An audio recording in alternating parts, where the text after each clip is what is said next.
What's up everyone, I'm Gooshy, and in this video I'm going to be showing you how to make the best melee build.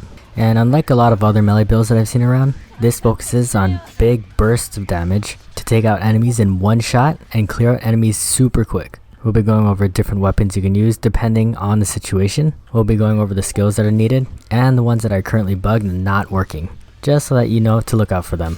Finally, we'll go over the playstyle, because this build is high risk, high reward. So with that, let's get started. As a disclaimer, while making this video, I was around level 18 or 19, and because damage scales on what level you are, you won't be seeing crazy numbers like in other videos where people are maxed out already. So to convey how good this build is, we'll be fighting enemies by their danger level. This determines how close in level enemies are to you. So in these videos, we'll be facing moderate danger level enemies, which should be around my current level, and enemies with high danger levels. So to start off, we'll go over these skills that are needed for this build. First, we want to max out the damage as much as we can. So we'll be using Float Like a Butterfly, which after dodging will increase blade damage by 50%. We'll also be taking Roaring Waters, which again, with strong attacks, will deal extra 50% damage. And this is where it differs from other videos that I've seen. This build focuses on maxing out your strong attacks to maximize our burst damage because of the next perk, Judge, Jury, and Executioner. This will increase damage by blades by 100% against enemies with max health. So the more damage we can do with our first initial attack to each enemy, the higher the damage will scale. So with just those 3 perks alone, we have an increase of 200% damage. So the main game loop that you'll be using is dodging and getting to the enemy as fast as possible, to then charge up a strong attack to make use of all these multipliers. So with all this running around, it is inevitable that you will be getting hit. So we do need healing perks to mitigate all the damage that we take. And the most important one that we'll be using is Death Bolt. This will restore 20% health and increase movement speed for 30 seconds after defeating an enemy. As a side note, this perk is super inconsistent, so much so that 3/4 of the time it doesn't proc for me. So if you're trying this out, please let me know in the comment section down below if this happens for you as well. We could take this even further if we also equip a frontal cortex cyber mod called Heal on Kill, which could only be found at the Ripper Dock in Northside. If you need help finding this Ripper Dock or finding any other cyberware and their location, I recommend checking out my other video compiling all that information so you guys don't have to drive around to each Ripper Dock to find the cyberware that works for you. We could also take Bloodlust, which will give 10% health when applying bleeding or hitting an enemy while they're bleeding, but since we're going to be one-shotting enemies anyway, this won't be proccing that much. Next, to take this damage even further, we'll also be focusing on maximizing our crit chance and damage. So we'll also take the skill Blessed Blade, which will increase crit chance by 20%. This synergizes super well with the weapon that we'll be using. And this is the Scalpel. This is an iconic melee weapon, which is a reward for the quest Big in Japan. The reason why it synergizes super well is that when Sandevistan is active, it increases crit chance by 50%. So with the sword perk and your skill, this increases your crit chance to 70%.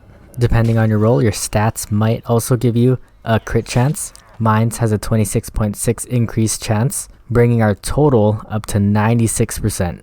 when Sandevistan is active. Another weapon option is the Mantis blades. If you didn't know already, you can get some legendary Mantis blades super early on in the game for absolutely free. To do this, all you have to do is go to this location where this Cyber Psycho is. You can ignore him completely and go straight for this loot cache, which will contain the Mantis blades. This doesn't have that crit perk like the Scalpel, so you will be missing out on that crit damage, but there are benefits for using the Mantis blades, which I'll go over later on in the video.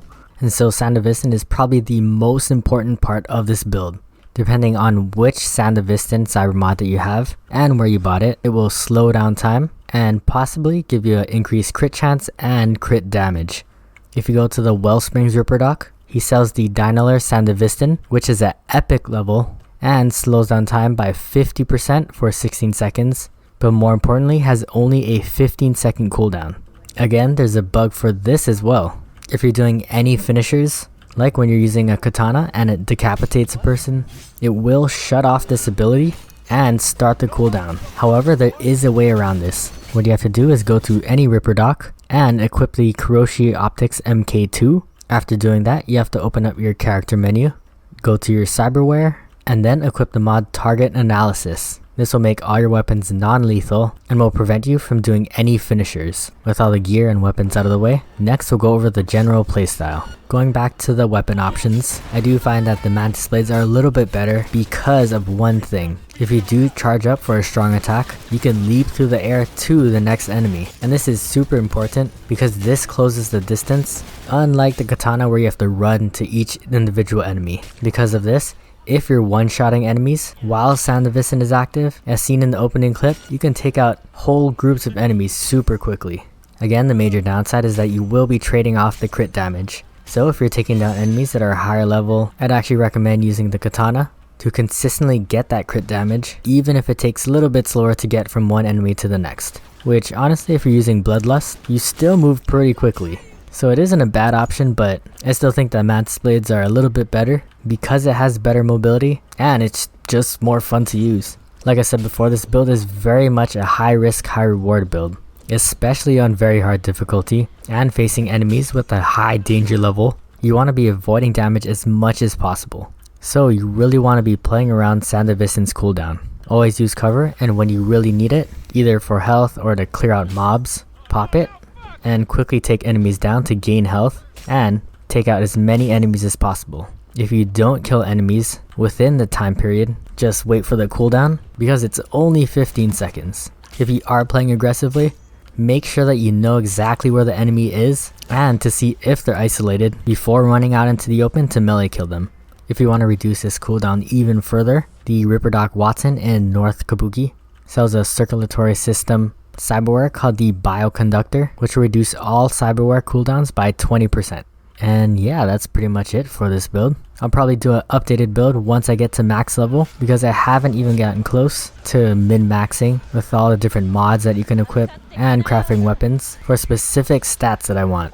But I think for level 18, which I'd say is around mid-game, and for the highest difficulty, makes the game super fun and easy. If you like this video, please drop a like, and if you want to stay up to date with a lot of build videos and tips and tricks about Cyberpunk 2077, please consider subscribing so you stay up to date with all the videos that I post. As always, thank you guys for watching, hope to catch you in the next one, and GG.